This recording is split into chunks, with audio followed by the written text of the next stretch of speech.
Keating lost the 1993 election. Obviously his leadership was doomed from that date. By this time we'd had Peacock, Howard, Peacock, Keating. Then we were going to go back to Howard again.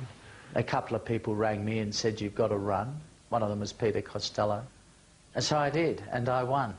But I must admit, I remember going to bed on that Friday night, and as I was getting into my bed, I said to my wife, I'm not sure I really want to win this, because I'm not sure I've thought about what I'd do having won. And I think that sentiment said it all. I pledge myself to do everything I can to restore hope and a bright future for Australia. Downer's leadership was short and fatal. Downer vows a fresh start. How are you going over there, Curly? Old darling? You are one of the most unctuous, self-righteous people I have come across. Always preaching as though to say that people who don't agree with everything you say are somehow racist, bigoted and immoral. This is a salmon that actually jumps on the hook for you. In fact, there's 3 or 4 of them. There's a whole little group of them there. Mr. Speaker. Paul Keating was a political brawler, and it was very hard for a young leader to take him on. Downer wasn't working. It was clear his leadership wasn't going to last. John Howard, as ever, was keen to become leader of the Liberal Party. He never stopped running for leader, but, good on him. Ambition's a wonderful thing in politics. John Howard, in a way, snuck up on us. I mean, he'd been sitting there, you'd watch him in the Parliament, and he did seem a little shrewder than his colleagues, but he was considered pretty well dead and buried. We were sort of thinking aloud about whether or not he could become leader again. And I told him he could never be the king again. He could never be the leader. He could never be prime minister. All he could be would be the kingmaker. I was the deputy leader. I was actually senior to Howard in 1994. And he came and he sought my agreement to stand aside and to help him become leader, which I gave.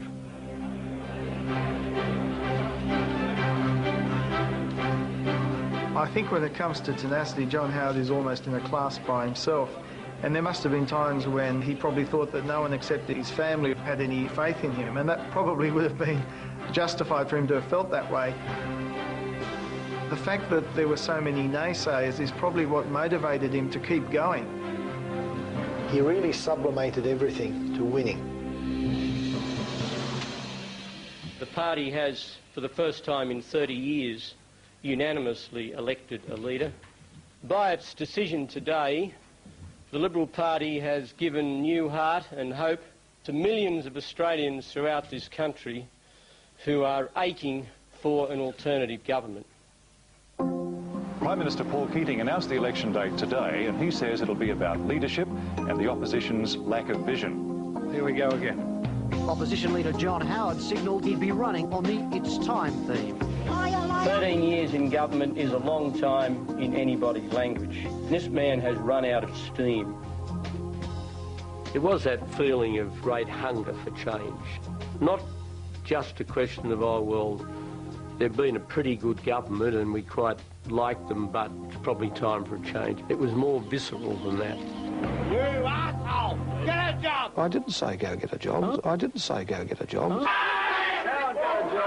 Imagine another 3 years of it. Australia in 1996 was 5 years out of recession, but to most voters it still felt like a recession. Each time Paul Keating talked about Mabo, or he talked about the Republic, or he talked about our place in Asia, people thought that he'd forgotten their kitchen table concerns. Those who could afford to have the broader view, if you like, of Australia,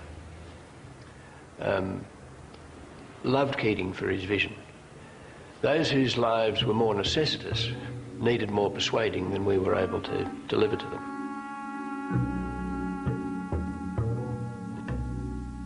What he did was to position Keating in particular as a representative of the elites, wearing Italian suits, interested in opera, not being a sort of an ordinary Aussie bloke going to the sport, talking around the barbecue, wearing a tracksuit. The electorate was thoroughly fed up with Paul Keating. Howard tried to keep a very small profile. He's refusing to debate. He's rolling himself into the smallest ball possible. There are hundreds of thousands of Australians who have always voted for your party, and they are literally aching for the opportunity to vote against you at the next election. The mood amongst Labor people is very pessimistic. Labor's going to lose between 20 and 30 seats, and the coalition majority is going to be around the 40-seat margin. I'm feeling quite sick, disgusted and in shock. I think it'll take Australia back to the back 30, 40 years. Absolutely delighted. He's not a show pony.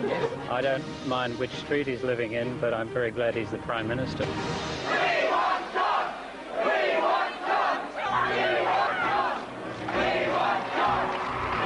My feelings were one of sort of pride.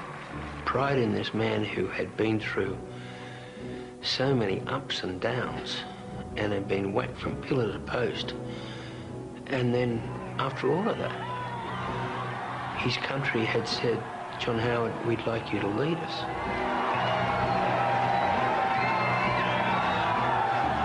We have been elected with a mandate. We have not been elected to be just a pale imitation of the government that we have replaced.